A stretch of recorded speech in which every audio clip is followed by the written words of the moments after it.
Well, Transformers, I want you to join us today as we transform tragedy into triumph with the incredible Kristin Moeller. Today's guest isn't just any ordinary speaker. She's walked through literal fire. As a former therapist and wildfire survivor, Kristin knows a bit about losing the fundamentals and finding something greater. Her riveting account of surviving the 2012 Lura North Fork Fire begins a journey of healing sprinkled with insights, a little bit of laughter, and heart. If life ever handed out free reset buttons, Kristin might just teach us how to push them with purpose. And we'll be right back. Come with me, let's rap. Take a trip and we back. And we'll be right back. I stand for what you stand for. Hey, I get on the mic and I transform. Follow me on this world tour. The asteroid that you can't avoid. Follow me.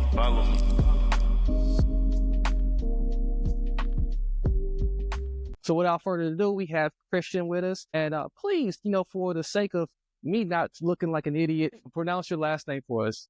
Okay, well, it's Kristin and then Moeller, like the tooth. Moeller. So I did get it. I was quite there, wasn't I? You were almost there. We were almost there. Yeah. Thank It's you, my Marcus. Midwest swing. Yeah, it's definitely my Midwest swing. Marcus, thank you for having me. But yeah, it's a pleasure to have you. And but as we were saying on the other side, this is a very timely topic with all that's been going on in California. You've been there, you walked it, and you can talk it. So there's more to surviving the wildfire than like buying marshmallow stocks and all that.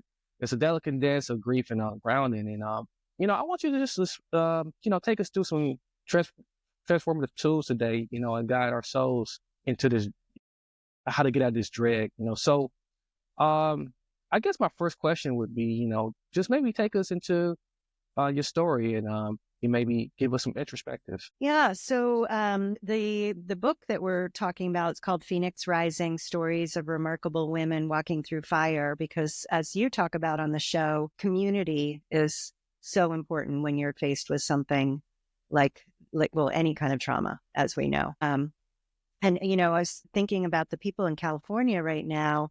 There's so many of them that community could feel just completely overwhelming, because you could be a number among thousands and thousands of people. In my fire, we were a small mountain community, and there were, as far as fires go, it was small. It's I think 7,000 acres and 21 homes, but 3 people died. So for the size of the fire and for, it only being 21 homes, for 3 people to die is pretty substantial.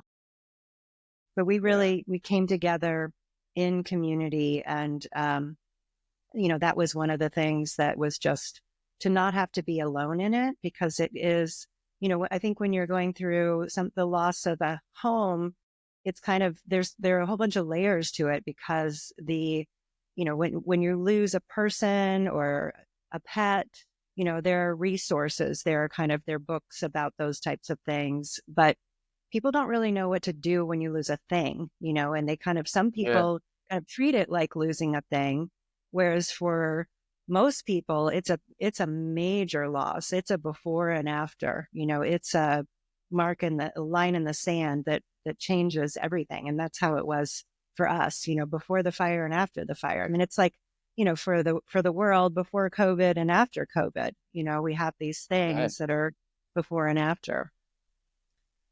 Yeah. So, and the thing about it is, people sometimes they don't realize that, that there's trauma involved with this. And your journey through trauma, there was some practical strategies that maybe surprised even you on how you were effective, that helped you maintain emotional stability. Maybe what were some of those practical strategies? Well, it's interesting to say, I listened to your interview with, is it Tia? That was talking about the 2-2, the Veterans Organization. I think it was, yes. Yeah. And that was such an amazing interview. I just both of you were so inspiring, and I really appreciate that. And I actually went and made a donation to that Veterans Organization after hearing your interview. And she was just amazing. And, when you talk about trauma and you talk about PTSD, I think a lot of people think military, first responders. They don't think, you know, the general population, they don't think, maybe they don't even think losing a home, but it is, it is a traumatic event.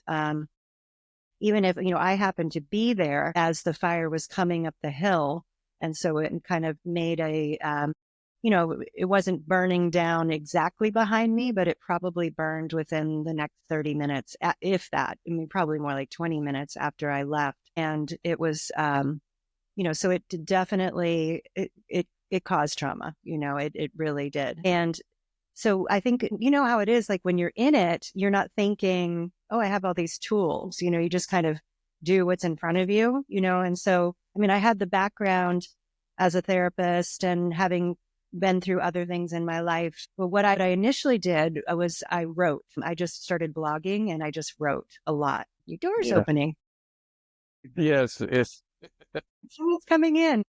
So that was really just having that practice every morning, getting up, making my coffee, sitting down on the couch and writing and just saying whatever I needed to say and not worrying about how it sounded, and then putting it out on a blog where then I had people responding. I had other fire survivors from earlier fires. I had, friends responding, and just that being heard and having people thank me for sharing and thank me for helping them understand what it was like to go through that. That was my biggest tool, allowing myself to be in grief, just allowing myself to be where I was really, really important because, I think that's something we do too, is we think, as a society, we think we should be further along. And as, individuals, we can buy into that and think, shouldn't I be over it by now? And I really kind of naturally became a year, not that a grief process should stick to just a year, but it was for me a solid year of doing that writing practice.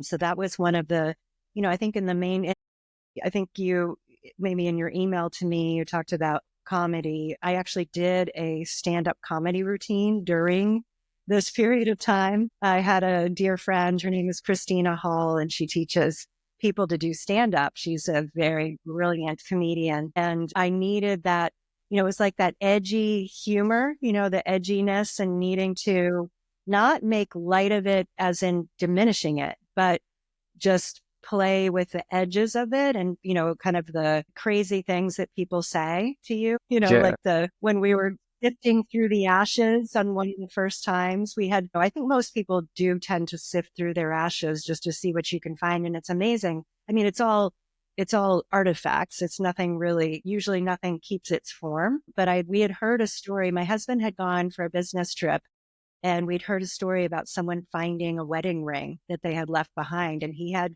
by accident, left his in the bathroom.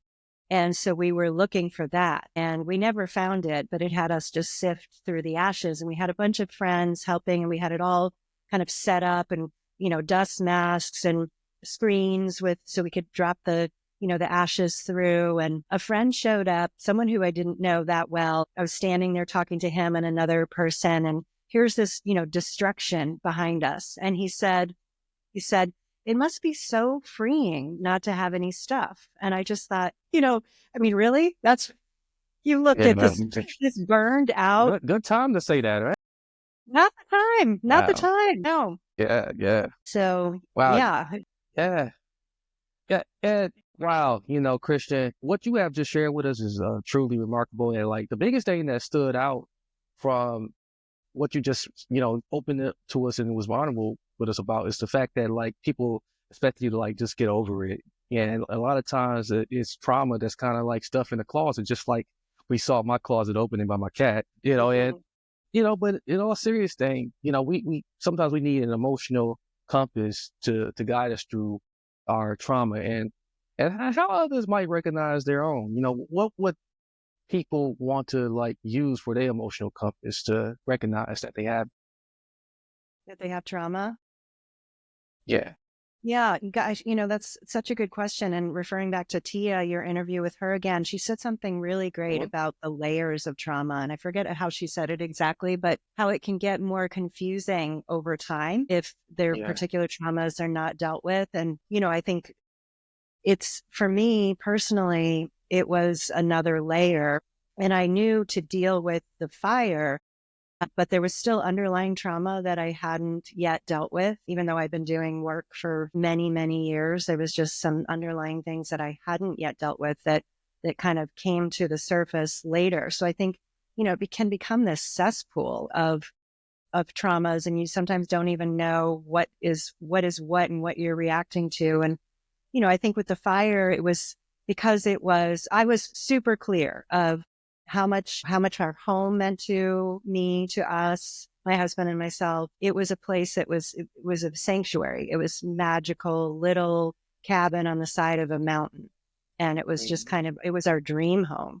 So I was really clear of how much it meant to me and what that loss was. And I think did a really good job of honoring that. But, we're not always gifted with the ability to see clearly what's what, And Right. I think later on, I had a kind of a mental health crisis a few years ago that was the accumulation of many years of some things that were out of some early childhood trauma that was out of I actually did not even realize it. And I never, because I was a therapist and I worked in that field for a bit, I was sure that I didn't have that particular type of early childhood trauma. But then it started showing up in ways kind of probably when I was ready for it, I guess. It's very odd Yeah, how it can do that. it is. But I think, so they're just, it can be a lonely ride with trauma. And again, I think, you and Tia were talking about, sorry to keep referencing that show, but I just thought it was so great. That's You were referencing, wanting civilians to understand that there's not as much help as we might think there is for veterans. And, and I think for civilians there's still it's so much talked about so much more these days, trauma.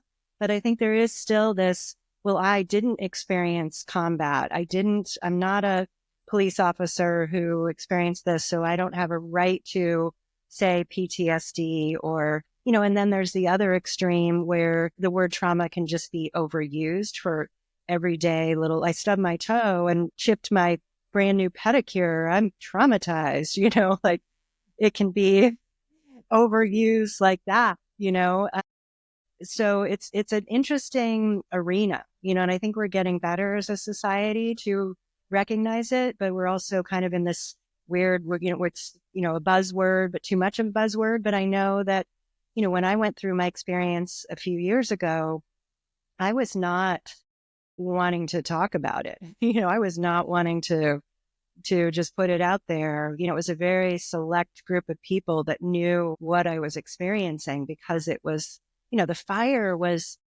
it was easier.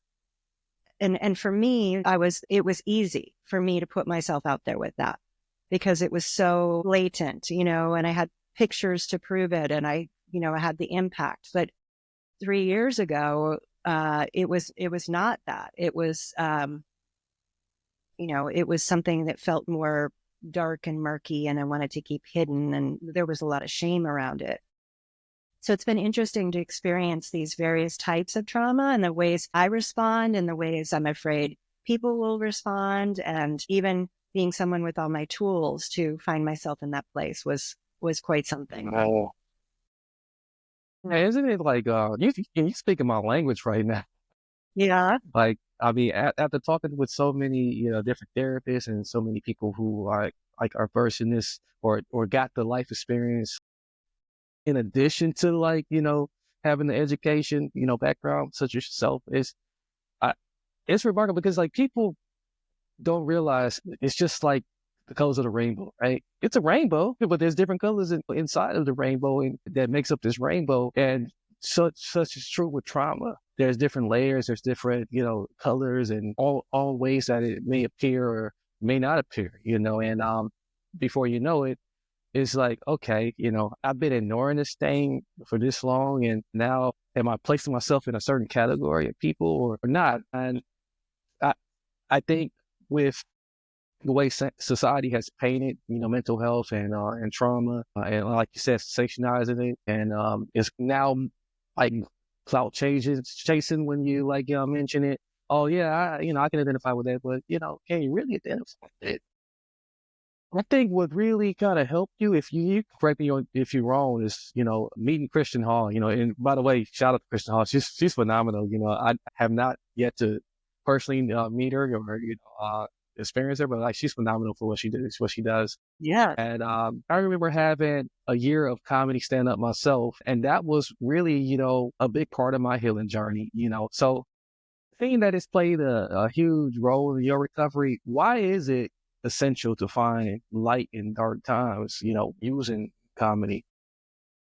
Gosh, I think it's crucial, and I don't always remember, so let's be super clear. When I was this mental health crisis I was referring to, I could not find humor. I could not find space.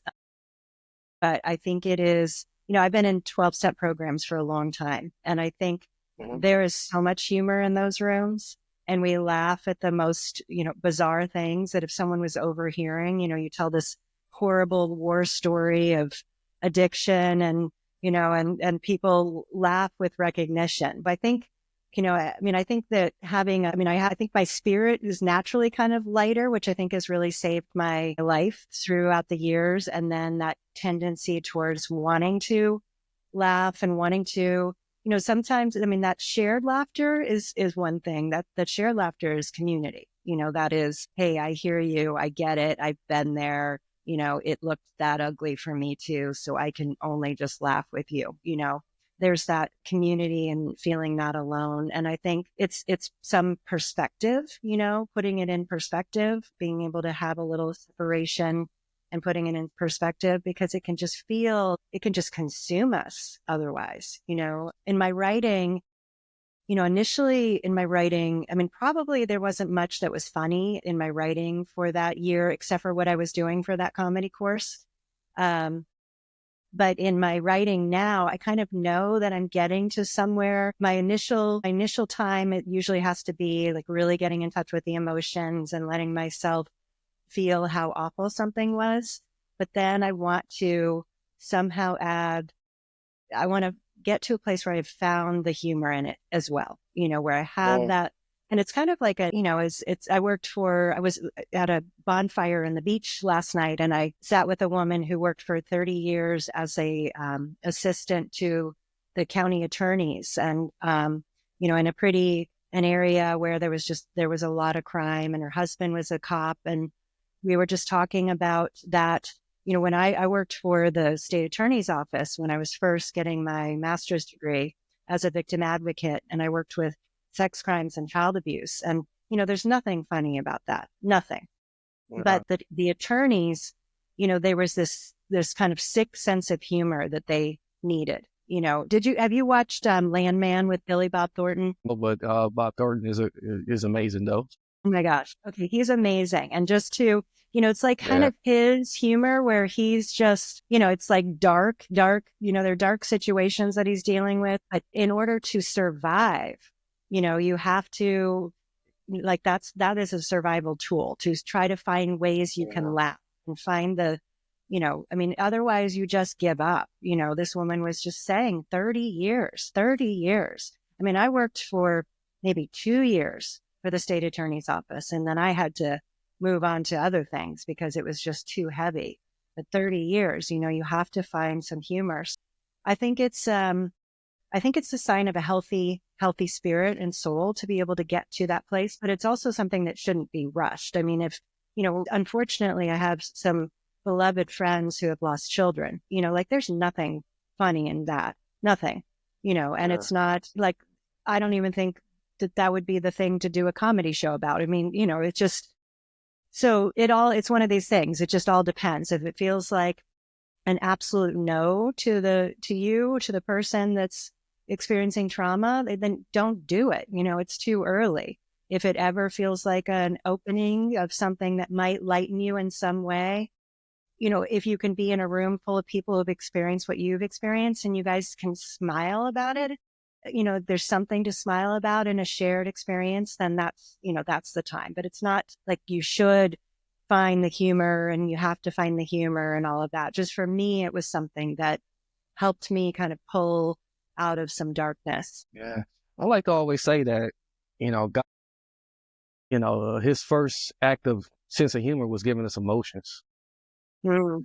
you know, and, and so I say that to say that, like, there's safe spaces where you can explore these things, in a dark, what may seem dark to people, may actually be, okay, this is what it is. This is what it is, and it's part of life. And if we don't find a way to shed some light inside of those dark areas, we're going to be engulfed in them. As you explained, you didn't explain it in those words, but that's what I'm taking from it. And so what we're talking about, we kind of like leading on to what true resilience is, right? Yeah. All in all, resilience is so important, and it's not simply standing up, but nurturing the ground beneath you. And in some of your own words, and like, if I can sum up some of your own words, you learn that every step forward equals the sound of survival, And yes, I would like for you to kind of maybe illustrate, your resilience in a more favorable way, by telling us what these Californians can do, coming back and seeing the sunset in a better way. Right. Yeah. Gosh, and it's, I always want to say, here's what I did, take it or leave it, because, again, it's, as it's not one size fits all. I think, resilience is such a beautiful, I loved what you said, like the nurturing the ground underneath as well as standing up. That's really beautifully said, because I think that kind of addresses one of my concerns sometimes about resilience, is that it can be that, kind of the standard, like everybody, be resilient. And that's the Phoenix rising. I have a Yeah. Phoenix rising tattoo on my shoulder. So it's a very important metaphor for me. And, to kind of backtrack just a little bit, the spiritual aspect of the fire for me was a very important metaphor, just delving into that just everything burns away, and the Phoenix rising, and the, hope from the ashes, and finding the beauty and all of that. That was very important to me, and so that's part of my resilience, is that, I mean, some people, there are people, as we know, who are experiencing the fires in California. Some of them maybe haven't had a ton of trauma in their lives, but some of them probably have, and I think for the people that have had a lot of trauma, it's kind of a different ball game. It's that having to take extra care to not just think they're going to just rise right away from the ashes. I think there was someone asked me about, the concept of non-attachment and kind of Buddhism. And I wrote a blog post. I think I called it what did I call it? Holy non-attachment. But I was talking about that I'm going to cling to things. Like that's just, part of I'm not going to just go non-attachment. And I think, kind of understanding your makeup a little bit as you go through a new loss like that, of how, if you've had multiple losses in your life, then trying to be really gentle, because the rug has been pulled out. The house as home, house as sanctuary for so many people, house as the place to go and retreat and to escape from the world, and, to take our work personas off and our social personas off and just get to exist. Like, and that place is gone.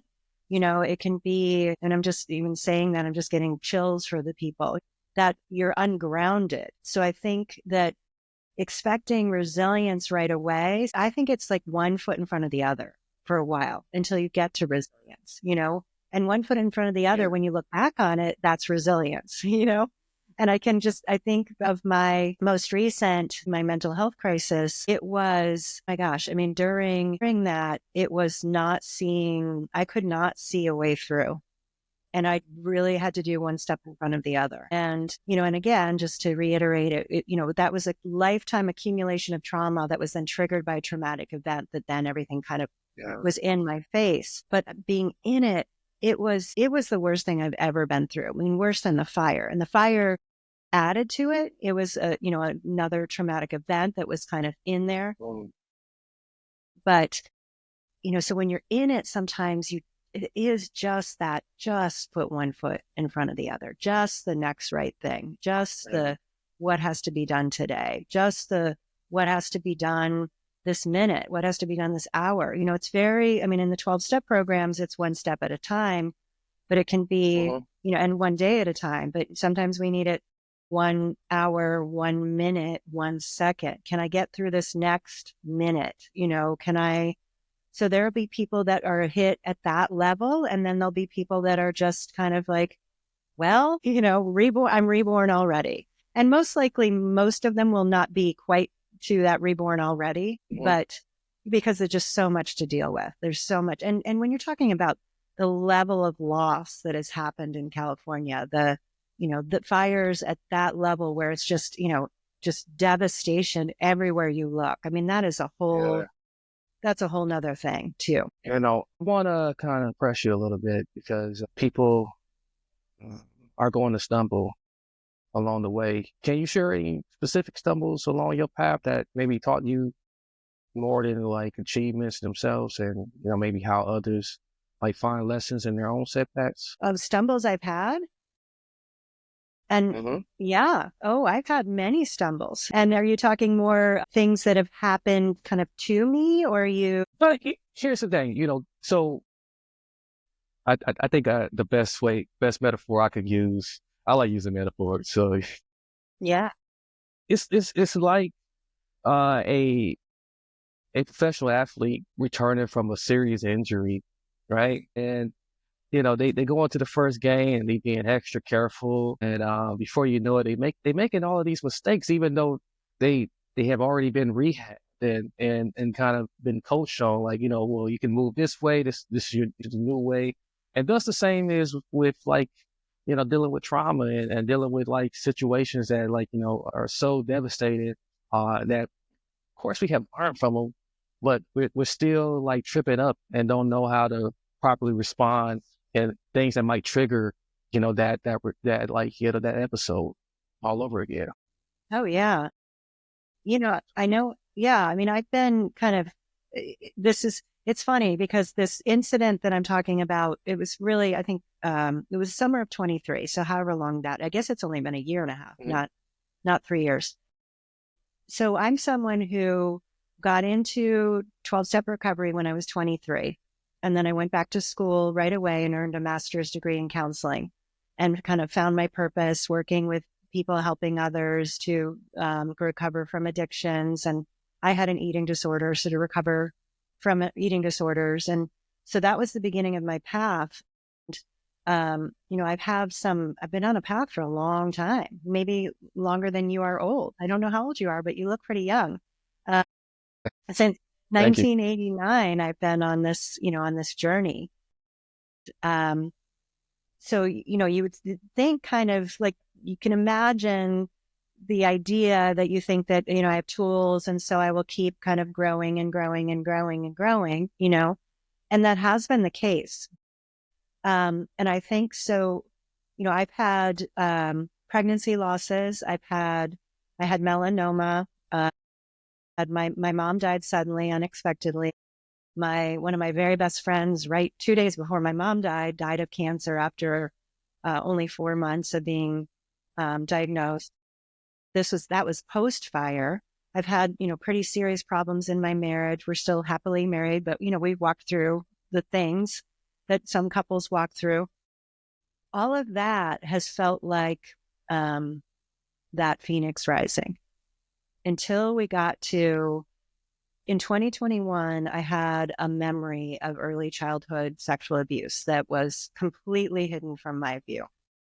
And I was doing my best to work on that and honor that. And then I was having health problems at the same time. So I was dealing with, I was diagnosed with a lung disease after coughing blood and had a uterine cancer scare that same time. And the lung thing was like a 6 months of waiting to try to find out what it was. And then it was a lifestyle change to deal with this lung disease I have.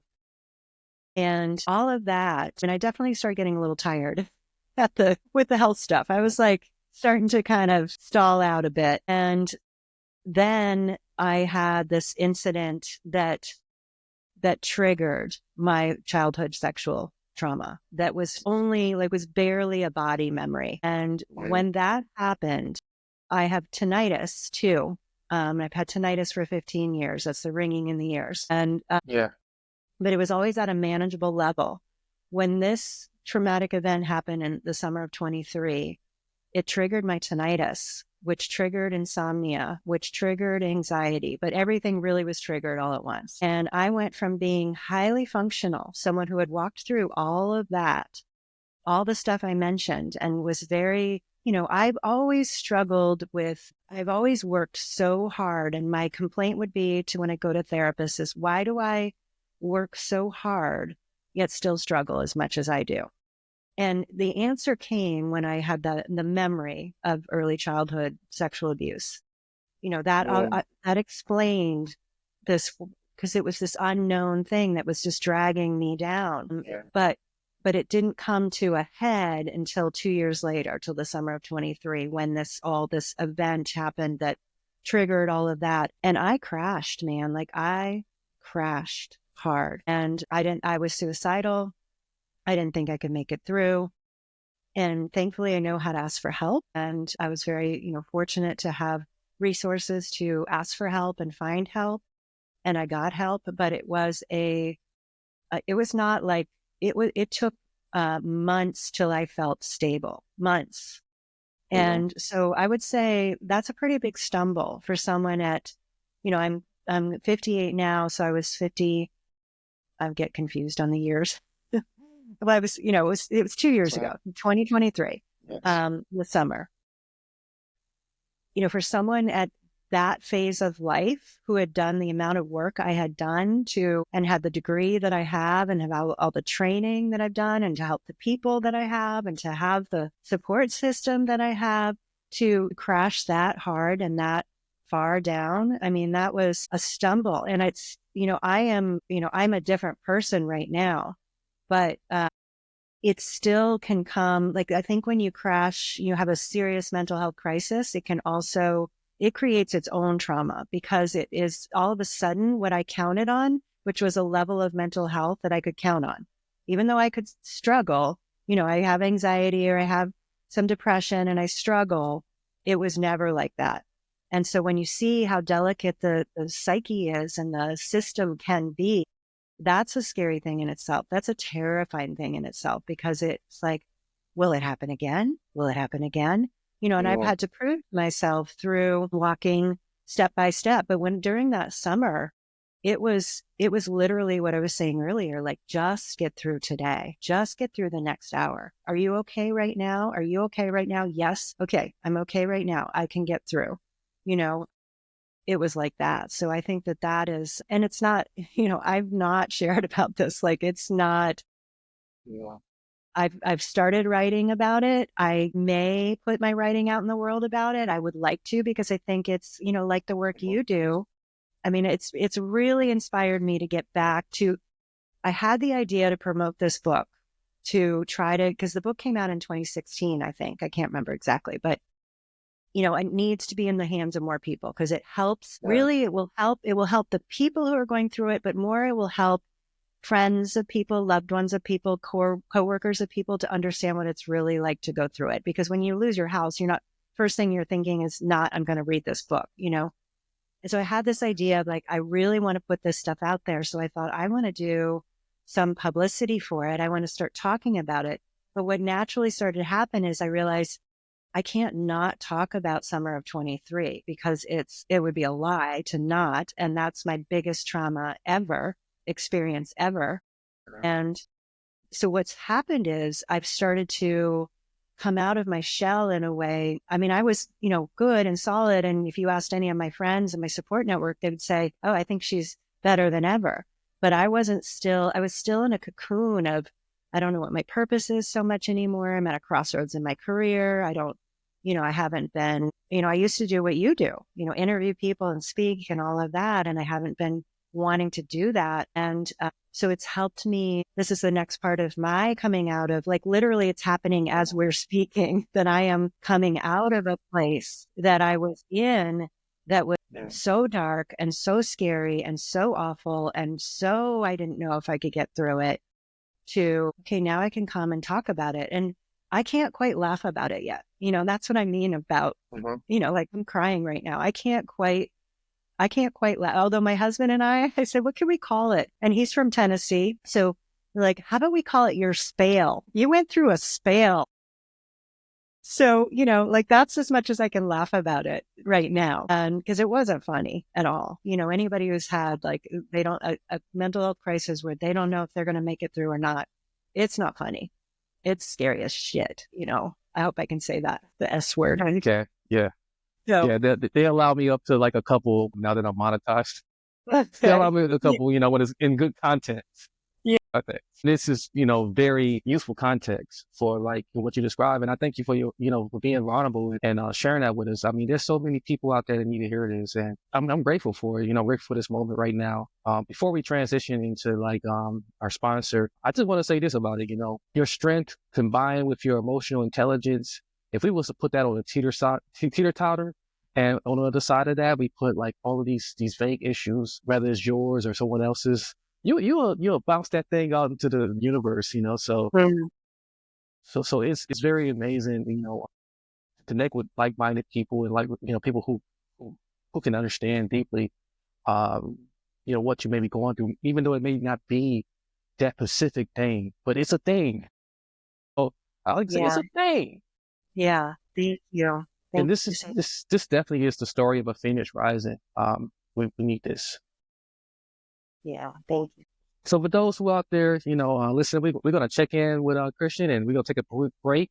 And speaking of charting paths and navigating all of life's daily, I like to call them obstacle courses that doesn't require a magic wand. So just like our sponsor, we're going to dive into rather, it's igniting in innovation or just your evening cocoa. So make it transformative with Transform You Coffee.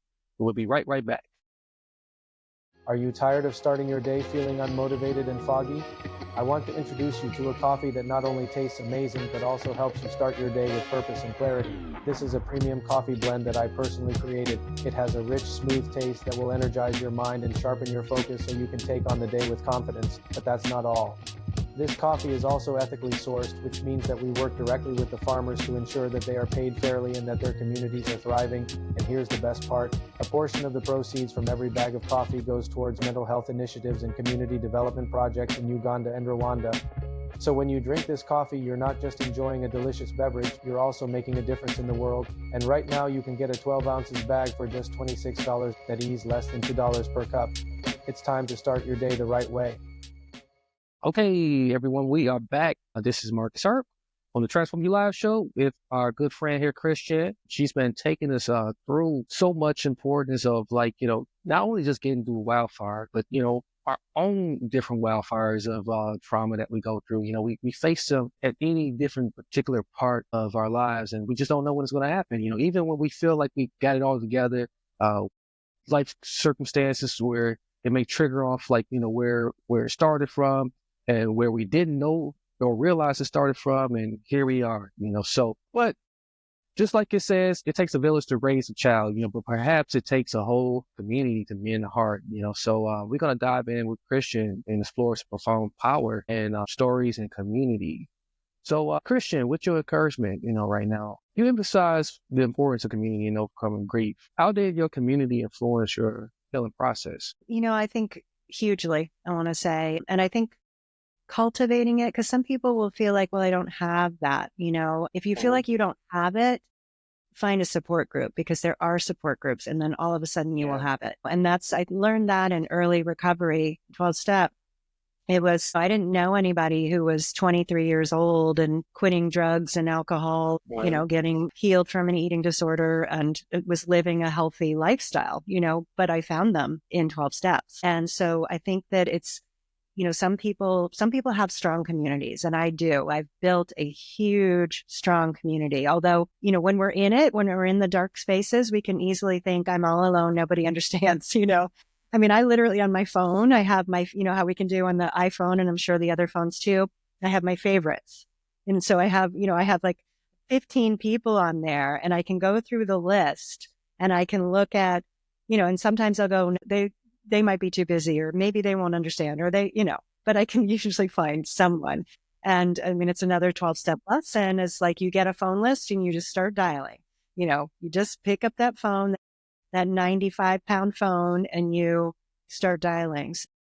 Even if you don't have it, find it, because it's going to save your butt. It really is going to save your butt. I mean, I think that, like we talked about earlier, the community of people that truly understand what it is. And then there can be people who just love you, for the various reasons. Maybe you're lucky enough to have family. And if you're not lucky enough to have family, find family, create friendships, find people to talk to. And it helps, as we know, being people, you are definitely a helper. I'm a helper. We know that it feels good when people come to us. You're giving a gift. When you go and ask someone for help, people love that. People love to be of service and make a difference. And, and then there's you can fall into trying to fix people, which, I have fallen into that, I want to take people's pain away so badly. But I think, just start where you are. And even if it's just one person that you have, lean on that person. And then find another person, and then you can lean on that person. And then we know we trade in this life. There are, it may be your turn right now, but it's going to be their turn later, for sure. I like to think of that like you heal someone just from asking them for help, and then in turn they heal you too. It's like sharing a burrito. So they got one in, that's the picture that came to my mind instantly. Wearing a burrito, when and then you mentioned that. And then you end up kissing at the end of the burrito? Yeah. That's really good. Yeah. So, yeah. And you got all of the sauce on your face. I like that image. It's really good. Yeah. And then you had your cat earlier, and I have the love of my life right here. And that, animals, like having animals. Yeah. Amazing. Yeah. Yeah. I can't tell you how many times. Yeah. Yeah. If your community might be your animals, or your community could be, if you have animals, go find some people to walk your dog with or talk about cats with, it's find community anyway. But I think having animals, and if you don't have animals and can't have animals, but they might be healing to you, go and volunteer at a rescue, to find community, to get out of, for me, that would be too hard because I would want to take them all home. But I know it's a beautiful, I actually volunteer for a rescue, but in a different way. I want to have a pit bull rescue and have all of them, Yeah. Yeah. And this reminds us though that like each voice, each tear, and every laugh, it just adds to like a shared experience that like form resilient connection and support. And I think I want to ask you that, like, as someone that's rebuilding after devastation like you did, what's the best advice you would give them, to look to form resilient support networks? And you mentioned like some good ones, but 12 step is definitely like amazing. Is there any you think we might have missed that you might want to add in there? Well, I think, for people dealing with fire specifically, I think is what you're asking. Yeah. Sadly, there have been so many people. I think you could look hashtag some of the older fires. I think probably there are groups forming for people that are in the current fires. I would look for older groups forming. Use hashtag to look on older groups that have formed to try to find, because everybody in your current group, they're going through the same thing. So that's great community in that you're going through the same thing, but having people who have walked the walk before to try to find them that way. I think there may be resources that there are plenty of resources I don't know about, but, Yeah. Reaching out to maybe the Red Cross, maybe local, community foundation or community centers, fire departments. The Wildland Firefighter Foundation they support wildland firefighters and their families. Those have been lost. Firefighters are looking for support. I think a lot of them know about the Wildland Firefighter Foundation. I mean, our book, I think, is a great support. Just if you want to just have something in your hands to just pick a story. There are 21 stories in there. Some women who lost their homes, some women who didn't and had survivor's guilt. We have a social worker in there. So it's social workers too, trying to find social workers typically what will happen is even in our small community, things started to form. So the community organizations and the social workers that work with community organizations started to come together and create kind of a special offerings for people who've been through it. So I don't know specifically of what's happening out there, but I'm sure there are things happening. But I would say, finding those who have been through it would be a really good tool and suggestion. Yeah, those are definitely great examples, and some people can just jot those down right away.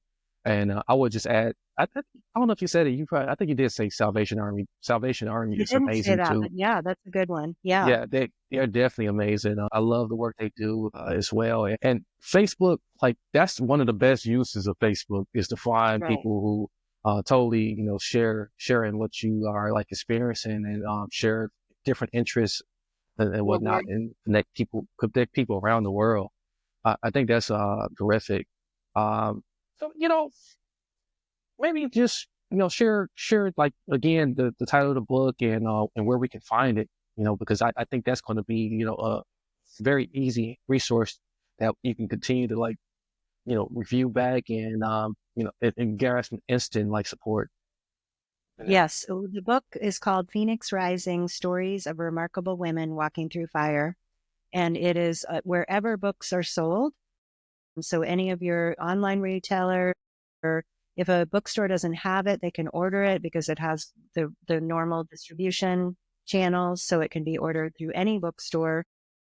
And, we'd love to get that in as many hands as possible. It really would be, I think it just would make a big difference for so many people. And there's not much out there. There's nothing like our book out there. So we want to get it in hands. Excellent. And in fact, what we're going to do, we're going to actually take a couple copies of your book and we're going to put it in our next webinar coming up. And we're going to, and I'm still letting this know now. I want to say it on air so that my listeners and viewers will be prepared for it. So we got a webinar coming up, and we're going to buy a couple copies of your book and create an affiliate link for people who wants to just grab it. So that way it'd be readily available for them, and we're just going to ship it off to them for free. Great. Thank you. Yeah, absolutely. Thank you so much. Yeah.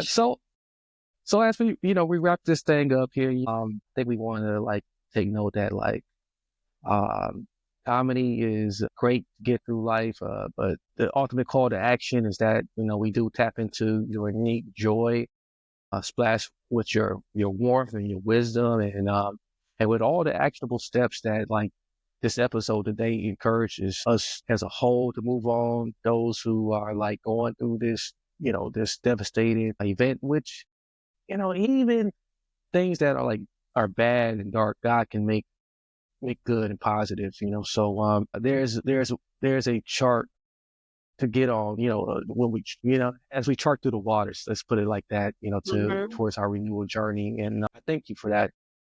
Thank you. Thank you for the work you do. It's really inspiring. Really appreciate it. Thank you. Thank you. Thank you as well. So in closing, I will leave you guys with a inspirational scripture. Proverbs 3:5-6 says, trust in the Lord with all your heart. It empowers our stories in, wrapping it all up with hope and laughter. So, and winding up, let's honor Kristen, whose unique blend of profound insight and survivor spirit feeds our soul. For deeper engagement or sharing stories, make sure you do grab her book, join in on the community that we have here, follow and share the journey here at the Transform You Live show. Transformation is not televised. It's you. And again, until next time, Many blessings, peace, and lots of love. I'm Marcus, signing off with Kristen.